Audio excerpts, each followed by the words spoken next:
What happens when we die?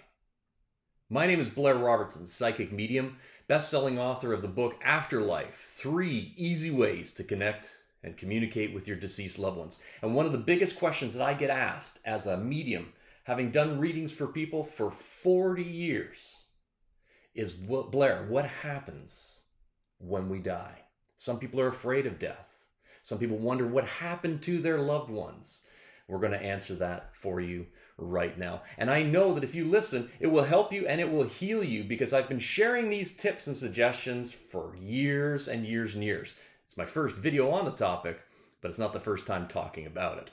The first thing that you need to know is when the soul leaves the body, that's when death actually occurs. So number one, the most important thing that you need to know, and I want you to grab a hold of, is this. We don't die alone. Your deceased loved ones, your mother, your father, your brother, your sister, your son, your daughter, your friends, they don't ever die alone. You cannot die alone. How do we know this? Well, there's a thing called deathbed visitations. And it's a phenomenon that I posted recently on my Facebook page, and I had 3,500 people make comments about experiences that they had. So it's not a wonder if it's true, it's the reality. Loved ones will come and get us before we pass away. In this example of deathbed visitations, that's where loved ones will come to us and talk to us and bring us peace just before we make that transition. Hospice nurses, nurses in hospitals often see this. A lot of times you will see this as well. When my father passed away in 1995, the doctor came out of the room. I was coming to visit him, and the doctor said, it looks like your uncle came to visit your dad. And I said, who was that? And he says, an S-sounding name. And I said, Sid? And he said, yes, that's it. I said, well, that's pretty cool, because Sid is dead. You see, what happens is my uncle Sid came to get my dad.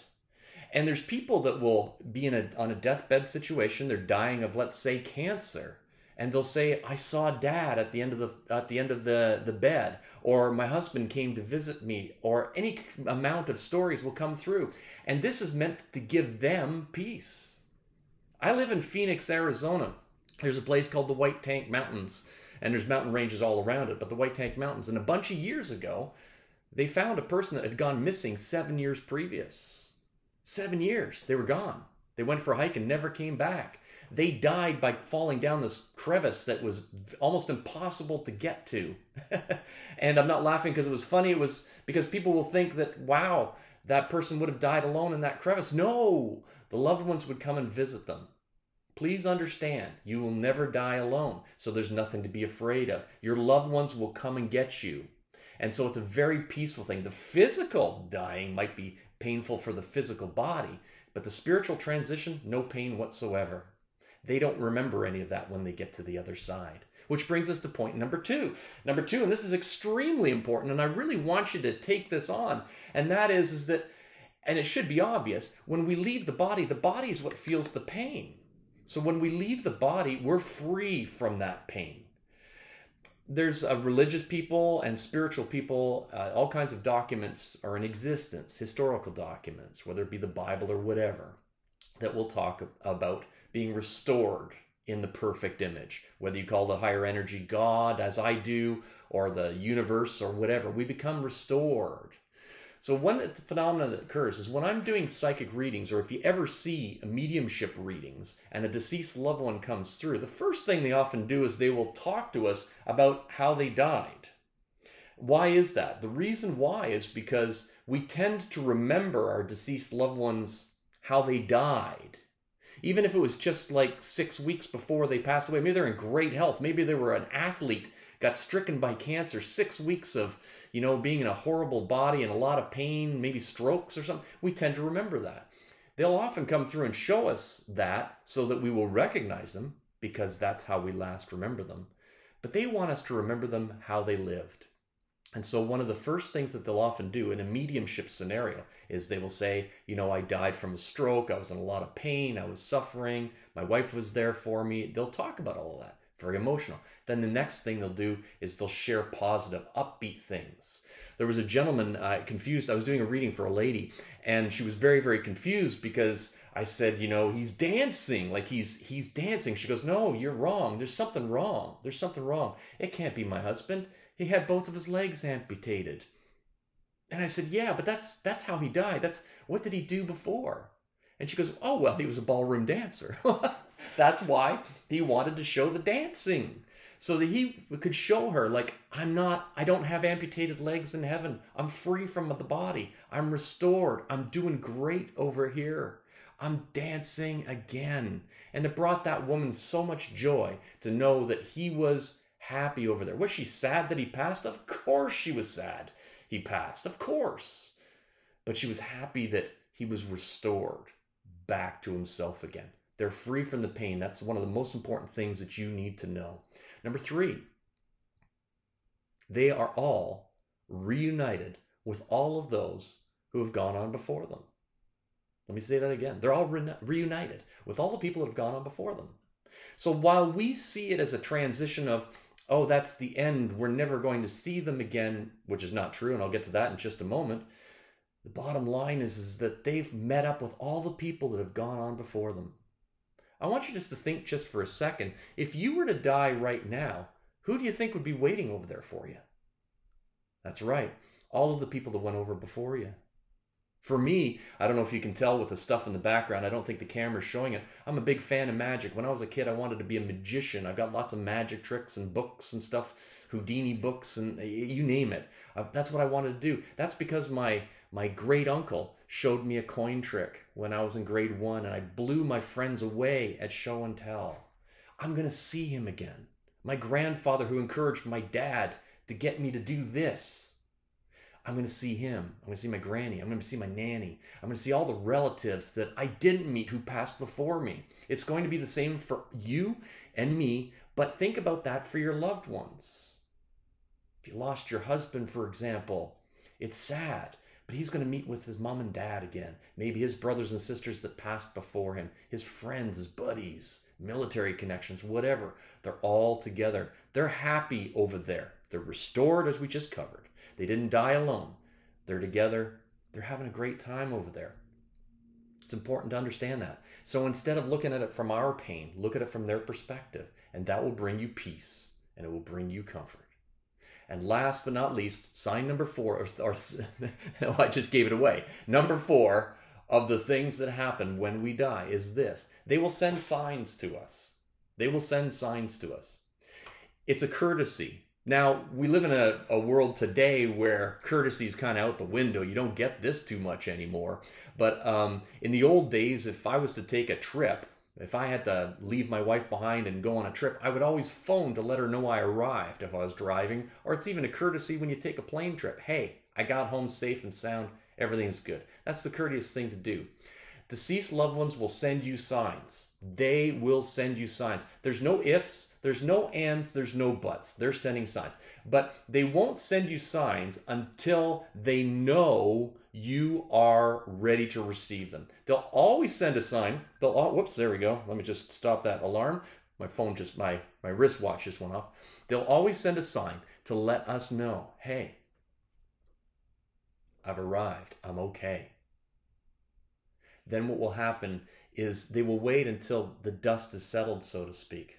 I used to teach, like a lot of other mediums, that it takes up to a year before that they come through.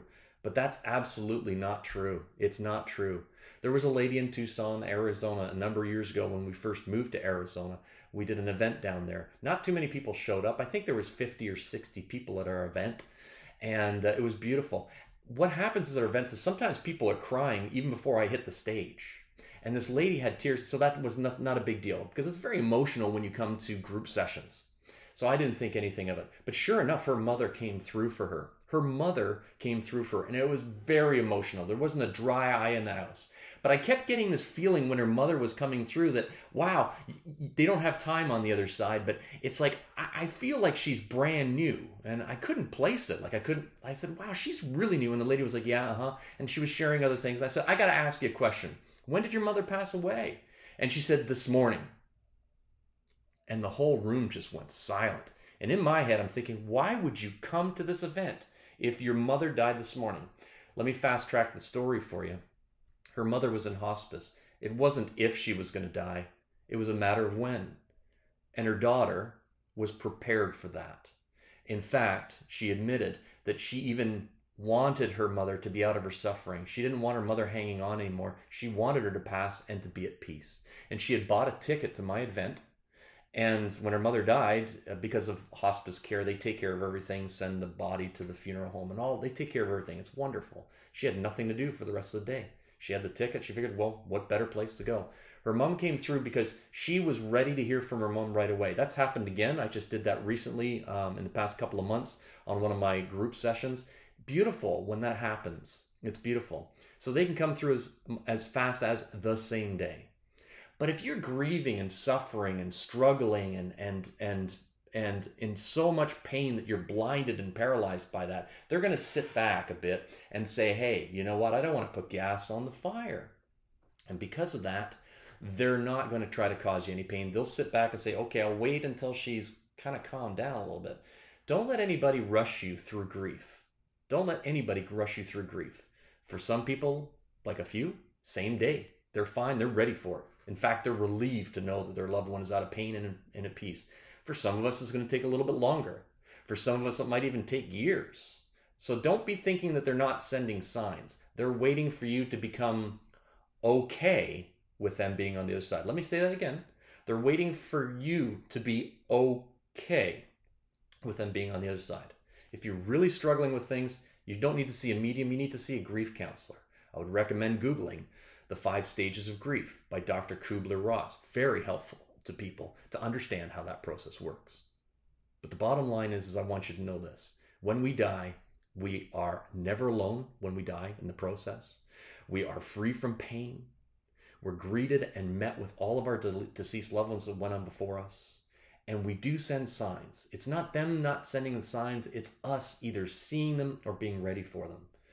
My name is Blair Robertson. I've got a number of best-selling books. You can find them. I'll post the links down below. I've got a free report if you're interested in it, and I hope you are. It's called the 5 Signs Report. It talks about the 5 distinct signs our deceased loved ones send us on a regular basis. And I have a free weekly newsletter. And it's all available at blairrobertson.com. I never spam, I never have, and I never will. I do lots of events. I will tell you about them, but you don't have to necessarily come to them. But I do recommend it. I'm Blair Robertson. I hope this has brought you some peace. I hope this has helped you in some way, shape, or form. And I hope that you now know what happens when we die. Post your comments below if you've experienced a deathbed visitation. If you've experienced any of the things that we've talked about, post them below because I'd love to read them, and your comments often help other people out too. I'm Blair Robertson, psychic medium. Thank you very much, and I hope to see you again soon. Please hit the like button or like this, make a like, and subscribe to my channel. Do all of that good stuff. Ring the bell so that you'll get announcements every time my new videos are out. I thank you, and you have a beautiful day. And remember, love never dies.